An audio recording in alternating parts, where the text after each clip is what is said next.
For a lightning round this week, we're going to play Is This Something or Is It Nothing? We're going to bring up some headlines from the past week and ask our analysts if the item is actually something that people should care about, especially as we get close to Election Day, or if it's just not worth paying attention to.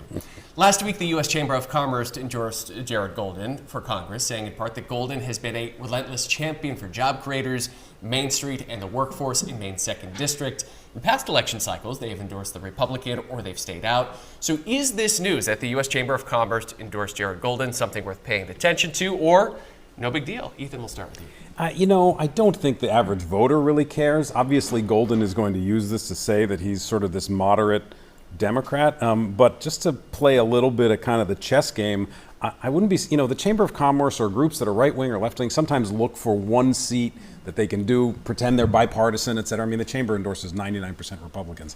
I wonder if this is a race where they're sort of doing that because they think Terrio's going to win and it's not going to have much impact. So in general, I'd say this is nothing, but maybe you could read something into it. I think it is something. This gives Jared Golden an opportunity to build ads and communication around the fact that while he's a Democrat, he supports the small business community. And if the chamber was being strategic, as you're describing, Ethan, the last thing you want to do is endorse the guy who may lose the race and have to deal with the guy who wins. Yeah, good point. In both of these, both campaigns, we've seen coalitions announced where groups of people have endorsed either candidate. Does this particular endorsement stand out as being more or less important? It's better, I think, to do endorsements from local, get a group of businesses together to stand around you. And I think both of them have that. And Golden certainly has done a lot of good constituent work for small businesses. So he's got plenty of those. So those would matter more to me. Yeah, I think what's the difference here is it's sort of uncharacteristic. It's not as though the unions endorsed Golden and the chamber endorsed Terrio. Right. In this case, Golden's got something to talk about. All right, to Augusta politics now. Last week, the State Department of Administrative and Financial Affairs projected a deficit of $949 million in the next 2 years if the legislature were to fully fund every initiative that's on the books.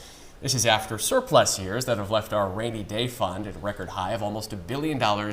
Is this projection something worth paying attention to, or is it nothing? Rare time here that I think what each of you are going to say. Phil, we'll start with you. Well, when I first got elected to the Maine Senate, we were in a budget deficit, and it was no fun. Your choice was either raise taxes or cut programs. And in my era, we didn't have this big rainy day fund to jump on. So, yes, this is something that's important, and the legislature is going to have that rainy day fund to ease the transition. But the fact is, unless the legislature is prepared to cut or eliminate programs, they're going to talk about taxes. But remember, when you went through that was a projected deficit that was happening in the current cycle and the next cycle. That's not what's going on right now. This is a projection, and they do this every year. Now, yes, these are not great numbers, but they do this every year to say this is if everything was fully funded in the budget, which never happens, right? There's lots of things, initiatives that are on the books, but they don't fund because they can't afford to do them. And this is saying, okay, if you did actually fund them. So I would say probably the projected deficit in any kind of reality is, 30 to 35% of what this number is.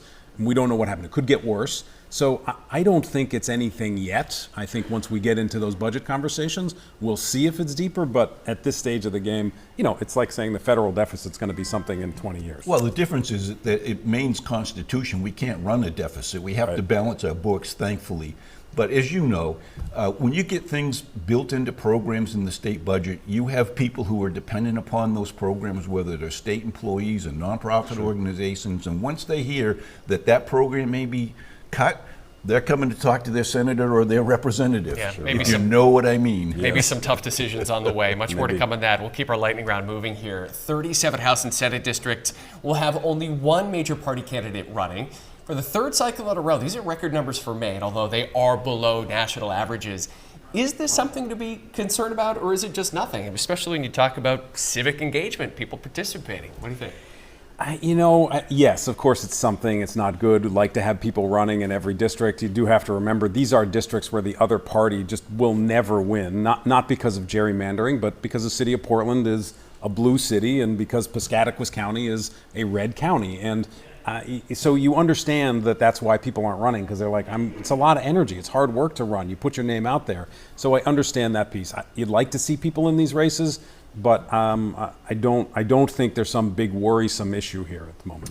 In a rare moment of bipartisanship, I happen to agree with Ethan. I would just add to it that it's also, I think, systematic of the fact that people who tune into politics, unlike in the arena where we work hard to have a civil conversation, most people tune in and they're like, oh my goodness, it's like listening to your parents have an argument. I want nothing to do with it, right? Yes. So we need to have an environment where people want to run for office because it's noble. Sure. Last week, the owners of the Portland Sea Dogs sold the naming rights to Hadlock Field to Delta Dental. Apparently, the city of Portland agreed to allow them to do this as part of their lease. Although the financial terms have not been disclosed, this is a 10-year deal.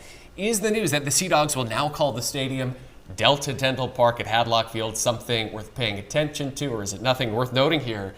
A rare moment where I've seen a hot take from Pat Callahan. Yes, he doesn't like this. He did. He tweeted out that.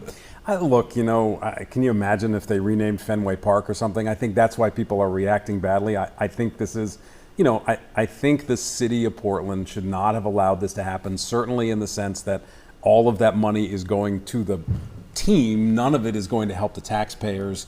All the money we get from this lease has to go back into the stadium, so there's no net gain for the city. So it's disappointing. It's kind of the privatization, commodification of public facilities. This is the public's park. We own it. And now it's got some corporate name on it. Yeah, I think this is really, emotionally it's something, but logistically it's nothing. The infrastructure at Hadlock Field is going to be dramatically improved, and it will be there permanently after this relationship is over. And ultimately, you can call it whatever you want. I think a lot of people still just call it Hadlock. They're still going to call it Hadlock. Yeah. Governor Janet Mills just toured Norway and Denmark. This was not a road trip through Oxford County, although maybe that's on the way. This was an overseas visit to Europe to discuss offshore wind, with Maine being on the verge of developing our first offshore wind project. Mills said in a statement this week that during her meeting, she made the case that Maine is a premier destination for offshore wind, adding that we are ready to welcome investment. Is this trip something or is it nothing, Phil? This is something. As we discussed in the Ontario Golden debate about offshore wind, that's a very controversial issue. Yeah, that's where things got heated last night. Absolutely. So, this is going to be one that's going to grow in emotion and legislative debate.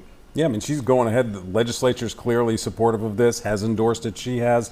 I think good for her. It's important to hear from other places how they've done it. Countries like this that have really balanced environmental issues, sea issues related to trying to create the renewable energy. So good for her. All right, moving things along here. The Bangor Daily News reporting this week on a phone call that Donald Trump had with supporters, where the former president repeatedly referred to Governor Mills as he.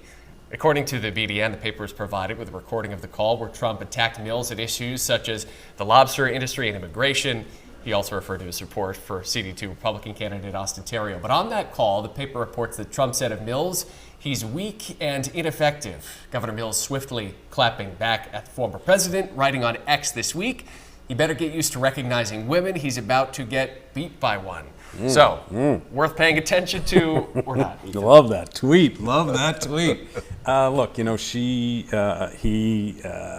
this is the kind of thing that Republicans were screaming Joe Biden should no longer be president because he would make these kind of mistakes. It's clear that Donald Trump's advisors did not give him very good paper, and he made these mistakes. I don't think he actually knows who's the governor of Maine. BDN editorial board is making that case. Yeah. His advisor. And look, what's bad is that he doesn't seem to have any relationship with Maine and doesn't care.